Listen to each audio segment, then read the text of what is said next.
मेरे शेर बढ़कर कभी शायर हो गए, शेर मेरे धुन किसी की और किसी की वाह वाह, शेर मेरे धुन किसी की और किसी की वाह वाह।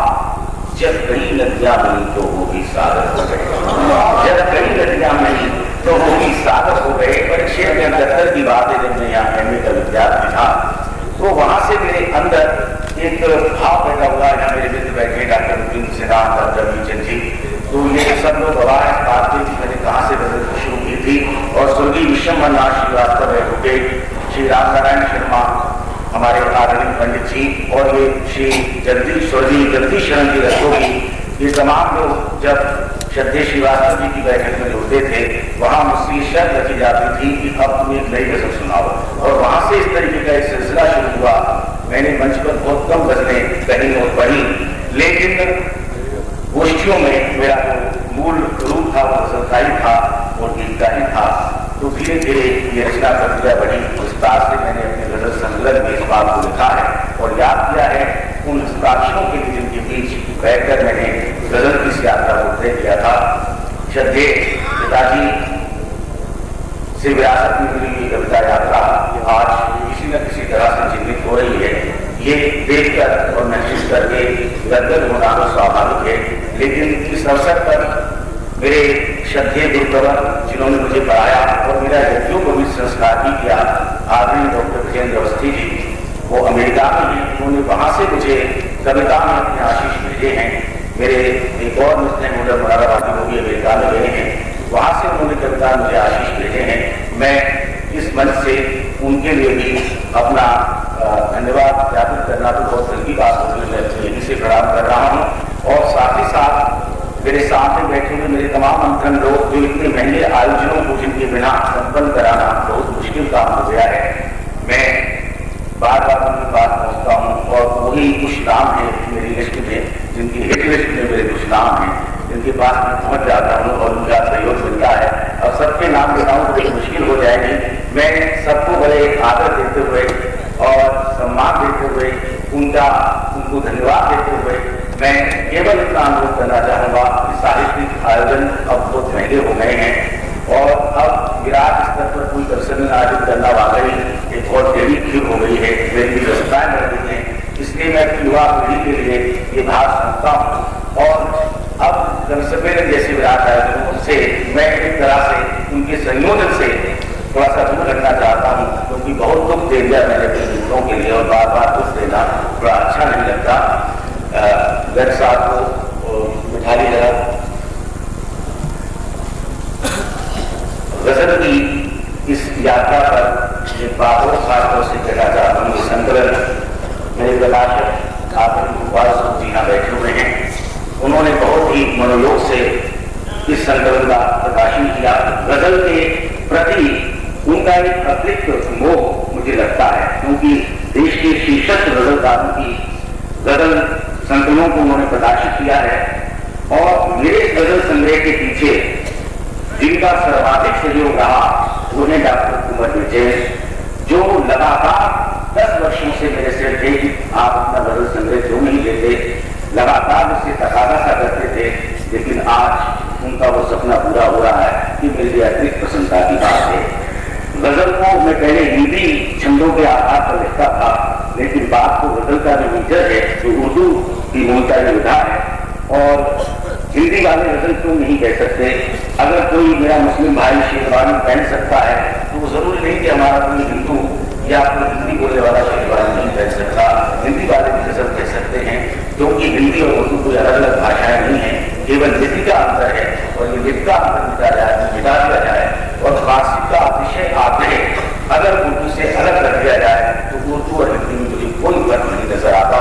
ये सांप्रदायिक बातें हो सकती हैं, सियासी बातें हो सकती हैं, लेकिन इस सबसे अलग हटकर ये जनभाषा की बात है, वो जो आम बोलचाल की बात है वो हमेशा से हिंदुस्तान में बोली जाती रही है। उस भाषा में गजल कहना निश्चित रूप से हिंदी में ही गजल कहना है। उस हिंदी में जो कभी हिंदी कह रही थी, उर्दू तो केवल 200 साल की उसकी उम्र है, लेकिन उससे पूर्व जो भाषा उर्दू से पूर्व थी हमारे देश में, जिसे हिंदू मुसलमान सब बोलते थे, साथ साथ वो हिंदी थी। ये फारसी के आगमन के साथ ऐसा कुछ हो गया कि ये दो भाषाएं लिपियों के कारण इस अवसर पर अपने अभिन्न गजल पाठ किया दिलकश बदायूं साहब, भाई हसीन सोस और अपने तमाम शायर मित्रों का, जिनको गजलें सुना कर मैंने ये भी सीखा कि कहीं उर्दू के हिसाब से बहरों में कोई तरतीब गड़बड़ तो नहीं हो रही है, और जहाँ उनके इशारे मिले उसके हिसाब से मैंने परिवर्तन भी किए। डॉक्टर कुमार मिचेल जी ये भी इशारे मिले, क्योंकि वो गजल का मैं उनको आचार्य रामचंद्र शिव मानता हूँ, क्योंकि गजल पर इतना उन्होंने लिखा है गद्य में जितना संभव था किसी अन्य हस्ताक्षर ने नहीं लिखाया। हालांकि हमारे डॉक्टर रोहिदास अस्थाना बैठे हुए यहाँ, जिन्होंने गजल पर शोध कार्य किया, मेरे निर्देशन में भी अभी मेरे एक शोध छात्र हैं शैलेंद्र कवि, उन्होंने उर्दू गजल और हिंदी गजल का तुलनात्मक अध्ययन ये कार्य शोध कार्य किया है। तो इस सब की चर्चा के बीच में मैं जब गजल से गुजरा, यानी गजल का अध्ययन मैंने किया, तो मैंने पाया कि लोकप्रिय बनने के लिए गजल को देवनागरी में आना होगा। उर्दू गजल अगर देवनागरी में लिखी जाने लगे तो निश्चित रूप से गजल का और अधिक भला होगा, और ये काम हो रहा है। आगे नूर साहब यहाँ बैठे हुए हैं, उनका एक संकलन अभी प्रकाशित हुआ है, समंदर मेरी तलाश में है, और भी न जाने कितने लोगों के देवनागरी में संकलन प्रकाशित हो रहे हैं। इन तमाम चीजों को देखते हुए और लोकप्रियता की दृष्टि से भी गजल बहुत आगे जा रही है। गीत और गजल ये हमेशा जिंदा रहेंगे, चाहे मेरे देवता के जितने ही बात और कहा उनके ऊपर होते रहे, वो निरंतर आगे बढ़ेगी। इन शब्दों के साथ मैं 2-4 शेर पढ़कर केवल खाना पूर्ति कर रहा हूँ, क्योंकि मेरे बाहर से आगे कर इनको आप लोग सुने। कहना चाहता हूँ कि मेरी टांगें मांग कर मेरे बराबर हो गए, मेरी टांगें मांग कर मेरे बराबर हो गए, यानी मेरे शेर पढ़कर वो भी शायर हो गए। मेरी टांगें मांग कर मेरे बराबर हो गए, यानी मेरे शेर पढ़कर वो भी शायर हो गए।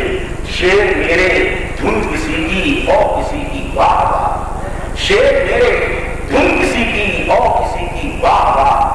जब कई नदियां बनी तो वो भी सागर हो गए, जब कई नदियां बनी तो वो भी सागर हो गए। पर शेर कहना चाहता हूँ, अवस्थित सुनेगा कि वो बड़ा अफसर था फिर भी सोच में वो पड़ गया, वो बड़ा अफसर था फिर भी सोच में वो पड़ गया। जब सुना उसने पिता उसके रिटायर हो गए, जब आना उसने पिता उसके रिटायर हो गए। और अपने नौजवानों के लिए शेर कहना चाहता हूँ कि डिग्रियां फिर अर्जियां फिर गोलियां सरफास की, डिग्रियां फिर अर्जियां फिर गोलियां सरफास की। इस तरह कितने ही सपने तुम यहाँ पर हो गए, इस तरह सपने डिग्रियां फिर अर्जियां फिर गोलियां सरफास की, इस तरह कितने ही सपने तुम यहाँ पर हो गए। और आपसे शेर कहना चाहता हूँ कि जिनको खादी पहनकर आती थी भाषण की कला, जिनको खादी पहनकर आती थी भाषण की कला, उनके कच्चे रास्ते भी आज डामर हो गए, उनके कच्चे रास्ते आज डामर हो गए। तो कुछ इस तरीके की भाषा की मेरी गजलें हैं, ये संकलन आप तक मैं पहुंचाऊंगा, खुद हाजिर होगा आप लोगों को देने के लिए।